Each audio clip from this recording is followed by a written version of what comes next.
Frustrated with the DirectX 10 DLL crash ruining your 3D rendering? I'm Sophie Chen, a Windows support engineer, and I'll ensure your hardware and engine are communicating perfectly.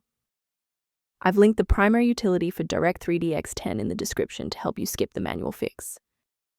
This DLL file is a DirectX 10 utility library that provides auxiliary functions for 3D graphics rendering.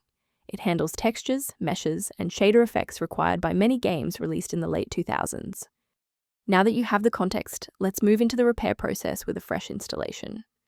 This problem typically points to a missing graphics runtime dependency involving the DirectX 10, Update 35 DLL. Installing the Microsoft DirectX End-User Runtime repairs legacy DirectX DLLs, while updating GPU drivers resolves compute-related components. When a standard software refresh isn't enough, we need to bypass the automated installers and look at manual system state resets. A system reboot is a reliable way to clear away zombie processes that might be interfering with the DirectX 10. It's a low-impact step that ensures your operating system is starting with a synchronized environment. Before you restart, please bookmark this video or click the like button so that it's waiting for you in your library for the next step.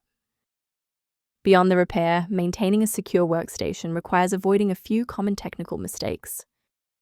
Installing an unverified version of the DirectX 10, Update 35 DLL is a common security pitfall that can inadvertently bypass your system's built-in execution safeguards and firewall.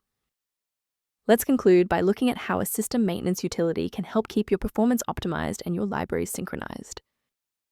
The link below references a primary diagnostic resource for reviewing the DirectX 10 and system configuration. I hope this walkthrough provided the clarity you needed to fix the DirectX 10. Please like the video to support the channel and subscribe for more system-level tutorials.